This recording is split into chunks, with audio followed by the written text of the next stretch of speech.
a day, 7 days a week. Get the latest local news, obituaries, police splatter, weather forecast, and more with no paywall. Head to DeWittDailyNews.com to get the local information you need to know.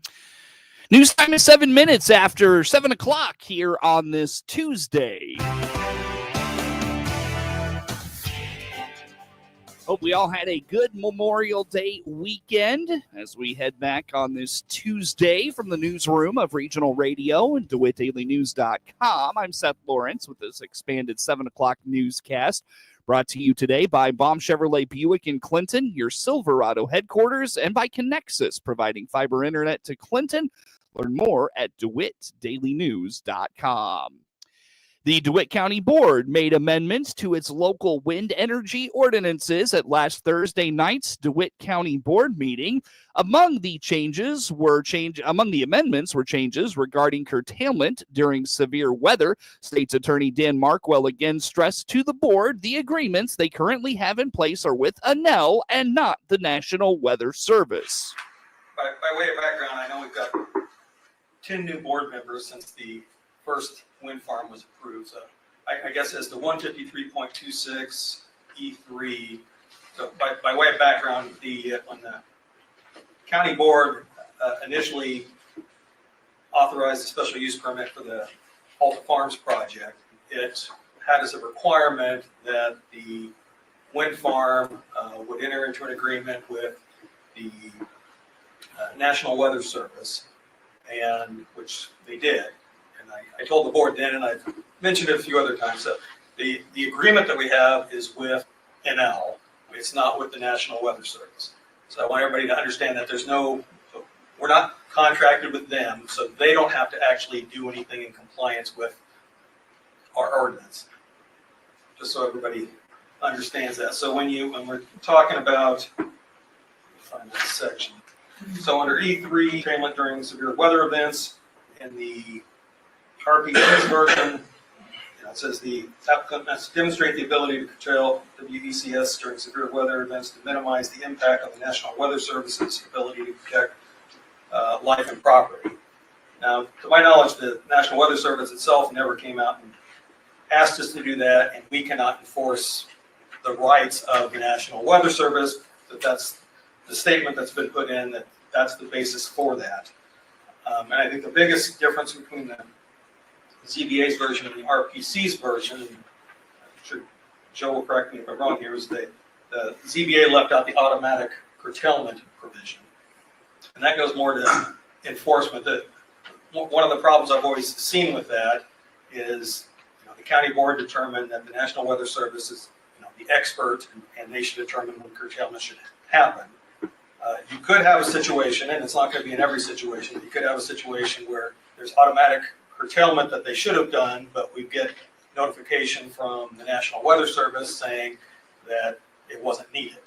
So I just think everybody needs to be aware, whether you have the language in there or not, if our stated basis for curtailment is based on the National Weather Service's opinion, there might be situations that, even though the wind farm didn't curtail, if the National Weather Service, being the expert, says they didn't need to, it's probably not going to end up being a violation. So that's not going to be in every situation, but I just want to point that out. And I don't know if that was a basis for the ZBA taking that out or not. That was just a concern that I had on that. Board Chair Joe Whitty explained there are differences between the recommendations coming from the Zoning Board of Appeals and the Regional Planning Commission. So the main difference between the two versions, I think, was the ZBA included the agreement with the National Weather Service. Right. And that was the extent of the requirement for curtailment. I think the RPC version made the distinction between the agreement, the voluntary curtailment, which would be an agreement with the National Weather Service that the county is not a party to, and then the county's requirement to automatically curtail when there's a weather service without notification, without needing a request from the National Weather Service. It just made the distinction. So we've had that discussion previously on the intent of the original motion original condition. This was just to try to clarify something the intention So you're was. saying that they should curtail no matter if they're notified by the weather service? Is That's that the what? condition.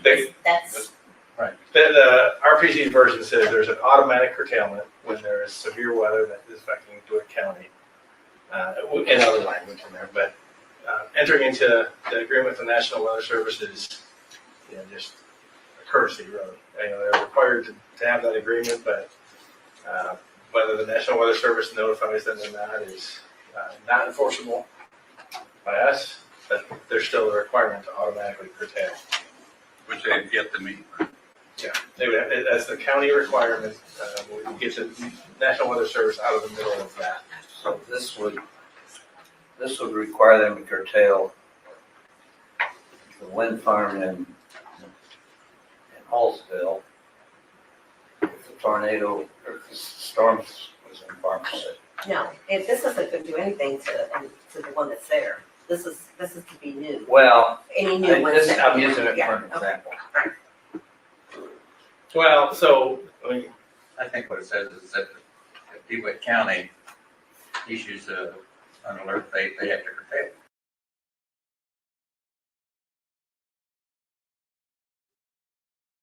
Whitty stresses the county is not dictating under what conditions curtailment must take place. the other thing is, we're not dictating exactly under what conditions they have to curtail. It's the applicant shall submit a curtailment plan with the application that outlines the procedures that would be followed. So there's still going to be, I think, a proposal that an applicant would bring and that we would approve.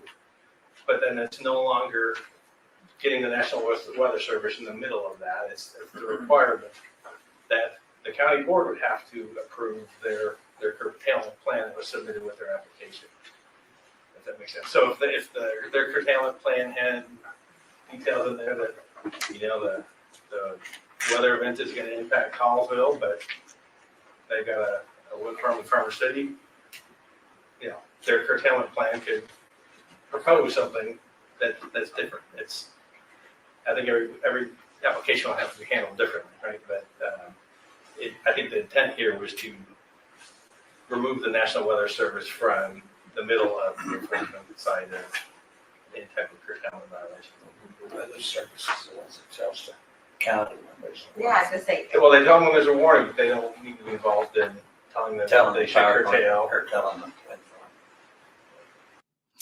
The county approved the changes last Thursday. As noted Friday on regional radio, the county turned down implementing a 1978 Illinois Supreme Court precedent into its local ordinances that could have potentially superseded state of Illinois laws for renewable energy applications.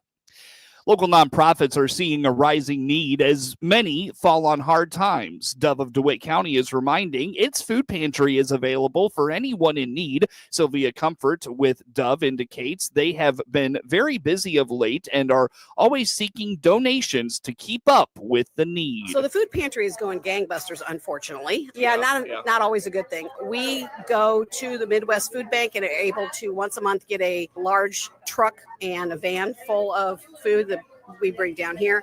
And then a lot of times about halfway through the month, we are able to get an additional smaller batch because we run low on food. And so we have everything in the freezer. We have all kinds of things in the freezer. We get fresh vegetables and fruit and dairy products. And then of course, your cereals and all your other stuff. And people come in and, like I said, we unfortunately see the same people all the time, which is not a problem. That's what we're there for. Mm-hmm. If they need the help, we want to help them. The food pantry is just one of a trio of services provided by Dove. We'll have more on those in the days ahead on regional radio. In the meantime, Dove of DeWitt County is located at 803 West Leander Street in Clinton. Get more information by visiting doveinc.org or calling the DeWitt County office at 935-6072.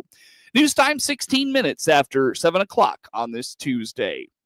With growing interest in cross-country and bass fishing among its students, a local high school has announced that they will offer both sports this fall. Jason Spang is the superintendent of Mount Pulaski Schools and points out in a survey conducted by with students, bass fishing was the number one answer for sports to bring to the district. So the Mount Pulaski Board of Education recently approved bass fishing for the next school year. Yeah, a couple new opportunities. So we also passed last night at our board meeting bass fishing for the junior high and high school next year. And so we're really excited about that. We actually conducted surveys. Our activities director, Mr. Jonathan Jordan, conducted surveys at the beginning of the school year.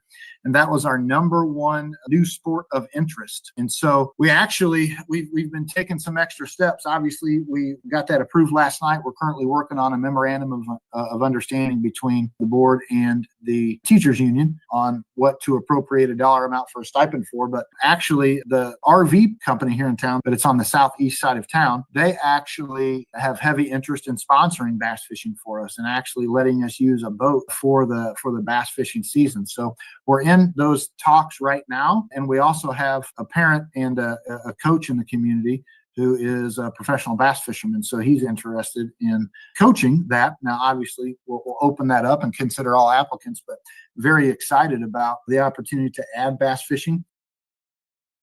The school board also added cross country to its activities.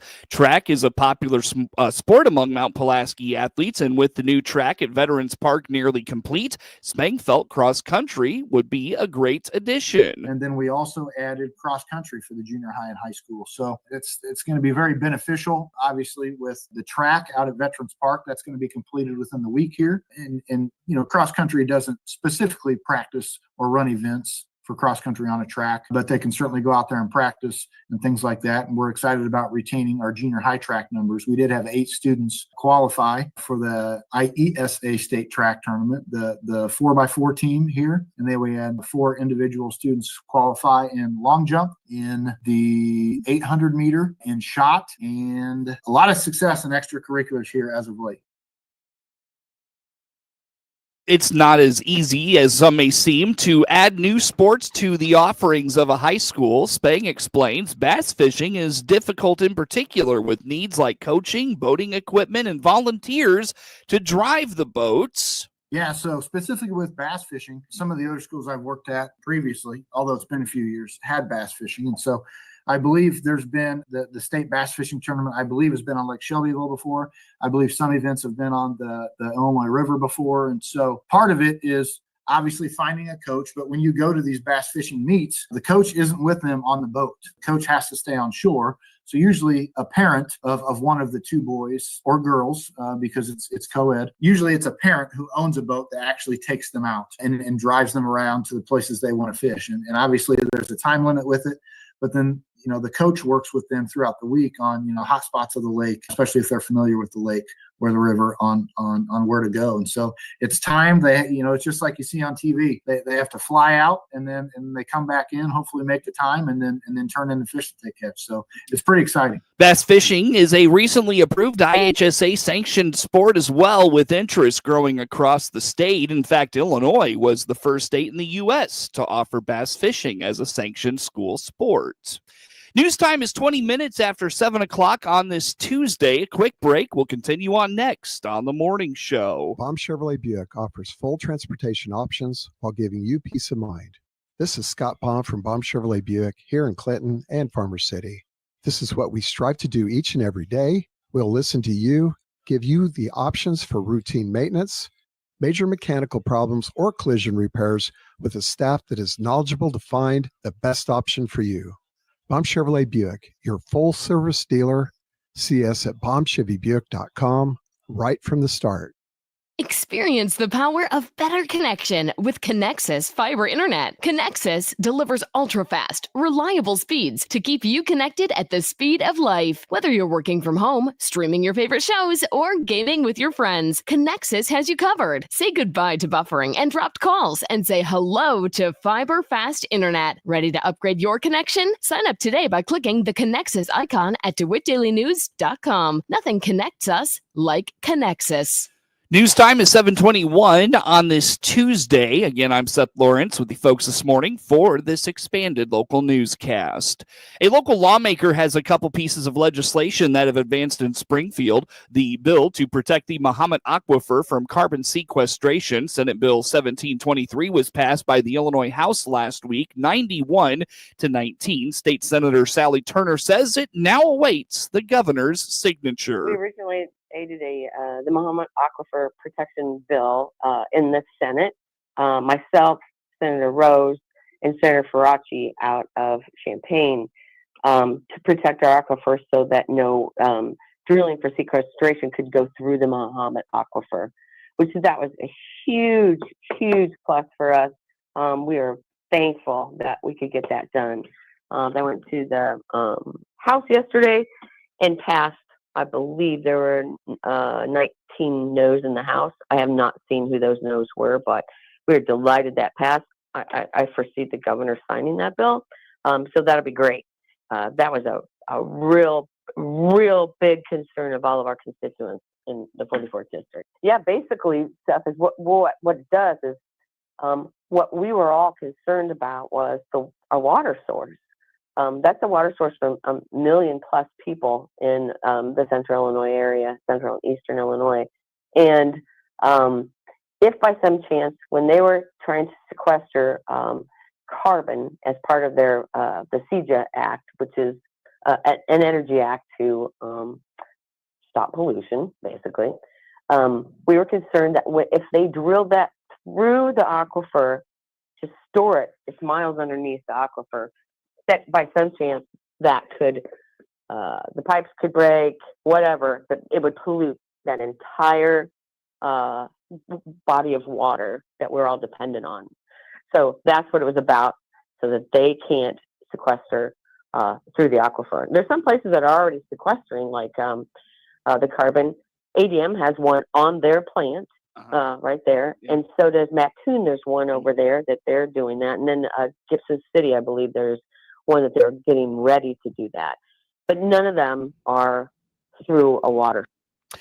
Senator Turner also helped support Senate Bill 2372, establishing the Farmland Transition Commission, a new body within the Illinois Department of Agriculture asked to study and address the challenges faced by individuals ages 25 to 40 who are seeking to purchase or access farmland. I was proud to bring that bill, and it passed unanimously. Basically what that is we go out in the community, and I've gone to several young farmer events and visited with young farmers, of course, and found that those that are about age 25 to 40 have such a difficulty getting into the farming world because either their dad is still working, and he might be in his 60s and he still plans on working, but the young person is just coming out of college and they want to start up too. But they don't have the navigation, they don't have the tools to navigate and know where to go for resources to help them, because a two-person family farm, trying to support two families, it is very difficult to do, and they need some resources. So basically what this bill does is it forms a commission to study how these farmers can navigate and find these tools, such as at the FSA office, there's an opportunity for young farmers to be able to get low-interest loans for farm ground, for equipment, for inputs, and most of our young farmers are not aware of all those things to get started. And also this commission is going to study how solar is overtaking a lot of our good black dirt, and what that effect's going to be in the long run on our farmers. There's a lot that goes into this, and I think it's really important because our average age of our farmers in their 60s right now, and these young farmers, if they don't get their foot in the ground, if you will, we're not going to see them continue on because it's just too hard. I mean, a combine alone is $1 million, so they can't go out and buy that. So there's a lot of things that they need to study, figure out how to navigate, and we're hopeful that this commission can do it. Legislation sponsored by the Lincoln Republican also helped improve safety for individuals with celiac disease, and it has cleared the General Assembly. Senate Bill 1288 requires all Illinois food handlers complete training on celiac disease and the safe handling of gluten-free foods. I was fortunate to have what we're calling the celiac bill, and I had a really good friend of mine who's had celiac for a long time, and I've visited with her about it. But recently, I had one of my chief of staff also had been diagnosed with celiac, and it started us to dig in deeper as to what what is our Department of Public Health teaching these food handlers about celiac disease and gluten, and how that whatever it's the allergens that are in that can affect a person. We worked with the Department of Public Health, and they were very helpful helping us get that through. They added one more thing, which I didn't know could be an allergen, and that's sesame. So they wanted to see that word sesame in my bill as well. So we had them, we helped them with that. The celiac bill has moved on to the House. And next week, I'll be on a national podcast with a foundation that talks just about celiac disease and how they're just delighted that we pushed that bill through. It's amazing how many people have this and how much outreach we've had about it. The state of Illinois has until Saturday at midnight to pass a budget. Senator Turner sits on the budget committee and says there's not been a lot of discussion with Illinois Republicans regarding this year's budget. News time is 27 minutes after 7 o'clock here on this Tuesday. Summer Horticulture Field Day is set for next month at Flam Orchards in Cobden, says Illinois Farm Bureau Associate Director of Food Systems Development, Ragella Scavuzzo. Just like all of the rest of the industry, the fruits and vegetable growers across the state have field days. Yes, we joke it's hard to get them to come out to places, but field days are their opportunity to see other farms and production and potential disease or pest management in action in the field and really start to recognize it. If you didn't know, Illinois Specialty Growers Association has 3 affiliate umbrella organizations underneath them. That's Illinois Vegetable Growers Association, Illinois Herb Association, and Illinois State Horticulture Society. The Summer Horticulture Field Day is June 12th. News time, 28 minutes after 7 o'clock. Time now for a look at this morning's obituaries.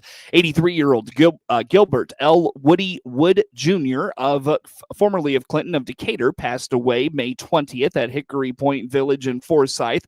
Graveside services for 83-year-old Gilbert L. Woody Wood Jr. will be at 2 p.m. Thursday at IOOF Township Cemetery in Mowequa with Reverend Andy Maxwell officiating. There will be no visitation. The family has entrusted Calvert Funeral Home of Clinton with arrangements. In lieu of flowers, memorials can be directed to Decatur Memorial Foundation Hospice, sharing wishes. 90-year-old Catherine Veronica Speck Hall Bailey of Clinton passed away May 20th at her home in Clinton. A massive Christian burial for 90-year-old Catherine Veronica Speck Hall Bailey will be at noon Wednesday at St. John Baptist Catholic Church in Clinton with Father Thomas Cizilik, a celebrant. The burial will follow at St. Patrick Catholic Cemetery in Wapella. The visitation is from 11 a.m. to noon Wednesday at the church. Memorials can be directed to the St. John the Baptist Catholic Church, Shriners Hospital for Children, or the Ronald McDonald House. Get news anytime at DeWittDailyNews.com. In Washington. Their freedom was short-lived. 3 more of the 10 inmates who escaped from a Louisiana jail earlier this month have been recaptured. That leaves just 2 fugitives still on the run. In the streets of Liverpool, England, people were celebrating a soccer victory when a minivan drove into them. Almost 50 people were injured, with 27 of them sent to the hospital. A 53-year-old local man is in police custody. Gunshots rang out last night in a park in Philadelphia, leaving 2 people dead, 9 others injured. We don't know what sparked the shooting. There have been no arrests. It's legislation that is key to his agenda. President Trump says he fully expects the Senate will make some changes. The so-called Big Beautiful Bill. That's a massive tax and spending measure that cleared the House last week. Dow futures up 519 points. This is SRN News. With SRN Sports, I'm George Williams. Tragedy is confronting the world of sports this morning on the news from the United Kingdom that a 53-year-old British man had plowed a minivan into a crowd of Liverpool soccer fans who were celebrating the local team's victory in a league championship. More on that story coming up. First, turning to competition on the field and on the courts. NBA playoff action last night had the Thunder defeating the Timberwolves by only 2 points, 128 to 126. Shai Gilgeous-Alexander had 40 points, 10 rebounds, and 9 assists as Oklahoma City rebounded from a 42-point loss to take a commanding 3-1 lead in games in their Western Conference Final Series. The Eastern Conference Finals resumes tonight, Game 4, Knicks against the Pacers. NHL, Hurricanes staved off elimination last night with a 3-0 shutout of the Panthers. And tonight, Game 4 between the Stars and Oilers. This is SRN Sports. Major League Baseball action last night in the late games was the Padres over the Marlins 4-3. Yankees beat the Angels 5-1. Tigers 3-1 winners over the Giants. Brewers beat the Red Sox 3-2. Cubs over the Rockies 3-1. Orioles down the Cardinals. Blue Jays over the Rangers, and the Mets defeated the White Sox. Reds winners over the Royals by a 7-4 score. It was the Dodgers over the Guardians 7-2. In that game, Shohei Ohtani led off the game second time in a row with a home run, and that's the second time in his career that he's done that. He also becomes the fourth player in the Dodger franchise history with at least 19 home runs during the month of May. And then that's Cody Bellinger, Roy Campanella, and Gil Hodges also attaining that mark. Elsewhere was the Rays over the Twins. Diamondbacks beat the Pirates. And in that story from the UK, at least 45 people were injured, and then again turned a festive occasion into horror. Police do not suspect that it was a terrorist incident. This is SRN Sports.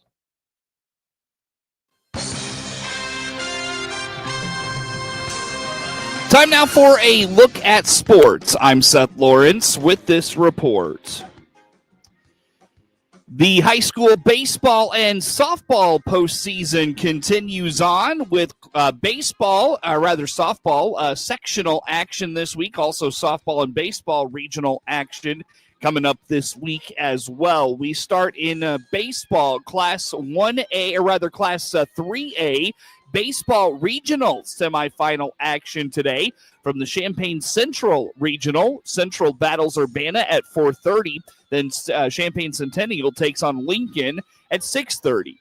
From the Jacksonville Regional, Chatham Glenwood takes on the winner of last night's game between Springfield Southeast and Springfield Lanphier. Then Jacksonville takes on Springfield High at 7 o'clock. From the Mount Zion Regional, Rochester takes on Decatur MacArthur at 4:30, and Mount Zion battles Taylorville at 6:30. From the Rantoul Regional, first Mahomet Seymour battles Danville at 4:30, then Bloomington High battles Rantoul at 7.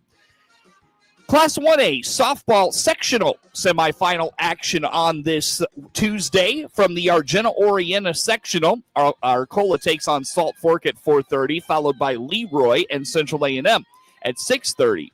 From Concord, Triopia, Delavan takes on Liberty at 5. Class 2A softball sectional semifinal action today. From the Macomb sectional, Williamsville gets Quincy Notre Dame at 4:30. Tonight from the Tolono Unity sectional, the hosts battle Marshall at 4, followed by Meridian and Normal U High at 5:30.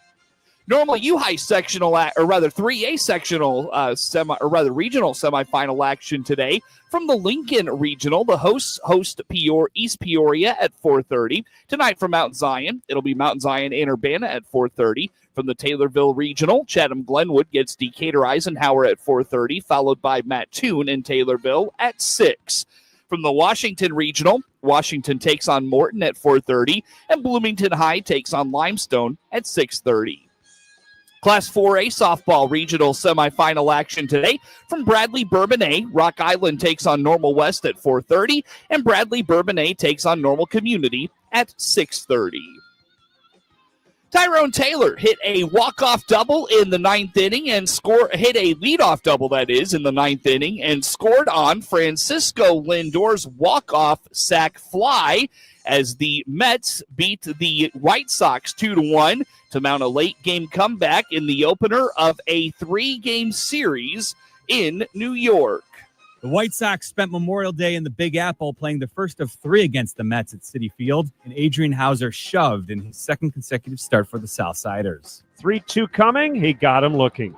97 on that fastball. The pitch. Swing and a miss, strike 3. 3-2, swung on and missed, strike 3. And a 2-2. Sinker right down the middle. He took it for strike 3. Young retired. Hauser with his 4th strikeout. The pitch, swing and a miss, strike 3. 1-2 pitch, swing and a miss, strike 3 on a changeup. With 6 more shutout frames, Hauser extended his current scoreless inning streak with the Southsiders to 12. I'm Jeff Meller, and I'll have your pregame coverage for Game 2 in New York on Tuesday night, starting at 5:30 on the ESPN 1000 Hard Rock Casino White Sox Network. And the Sox are back on WHOW tonight. Jamison Tejon pitched 4-hit ball into the 7th inning. Kyle Tucker drove in 2, and the Cubs beat the Rockies 3-1 Monday. The Central leading Cubs moved to 8-2 in its last 10, and Colorado lost for the 8th time in 9 games, dropping to a big league worst 9-45. Tejon retired his first 14 batters before Mickey Moniak connected in the 5th, driving a changeup deep to right center for his 5th home run. Moniak also hit a solo drive during Sunday's 5-4 loss to the Yankees. Tejon departed after he struck out Brenton Doyle, looking for the first out of the 7th. The big right-hander struck out 7 and walked none. Daniel Palencia, the Cubs' 4th reliever, pitched a perfect 9th for his 3rd save. Colorado's Carson Palmquist permitted 2 runs and 3 hits in 5 innings in his 3rd big league start. The Cubs jumped ahead when Ian Happ scored on Dansby Swanson's ground out in the 1st. After Moniak's homer in the 5th tied it, Tucker singled in Matt Shaw in the bottom of the inning. He added a sac fly in the 7th. The Rockies threatened in the 6th, putting runners on 2nd and 3rd with 1 out, but the Cubs' second baseman Nico Horner threw out Jacob Stallings when he tried to score on a Ryan McMahon grounder, and Michael Toglia struck out looking. Swanson was 0 for 4, snapping an on-base streak high of 24 games. Right-hander German Marquez faces Cubs rookie right-hander Cade Horton tonight. Dylan Carlson hit a 3-run homer against his former team. Charlie Morton earned his first victory with Baltimore as the O's achieved their first 3-game winning streak of the season, beating the Cardinals 5-2 on Monday. Carlson's drive in the 4th off Eric Fetty put the Orioles up 5-0. Morton took a shutout into the 5th before allowing a 2-run shot by Pedro Pajes. The 41-year-old right-hander who signed with Baltimore in the offseason allowed 4 hits in 6 innings after losing his first 6 starts of the season. He'd pitched mostly in relief lately. After Morton exited, 3 Baltimore relievers, Sir Anthony Dominguez, Yenier Cano, and Felix Bautista, retired all 9 of their hitters. Bautista pitched the 9th for his 8th save in 9 chances. Fetty allowed 3 earned runs in 5 innings and did not get much help from his infielders. After a leadoff single by Jackson Holliday in the 1st, Ramon Urias hit a grounder to 3rd, but Nolan Gorman threw wildly to 2nd for an error. Holliday went to 3rd and then scored 1 batter later with 1 out and a man on in the 1st. A man on 1st in the 4th. St. Louis second baseman Brendan Donovan fielded a grounder, but his throw to second base hit the runner for another error. Carlson followed with his home run. He played 4 seasons with the Cardinals before being traded to Tampa Bay last July. He is 6 for 34 on the season. His homer Monday was his 2nd in 2 days. Morton lowered his ERA from 7.68 to 7.09. Poor starting pitching is a big reason the Orioles are at the bottom of the AL East, but during this short winning streak, Baltimore starters have allowed just 2 runs in 17 2/3 innings. Baltimore sends Tamayoki Sagano to the mound tonight opposite Andre Palante for the Cardinals. Get sports anytime from your computer or mobile device at DeWittDailyNews.com.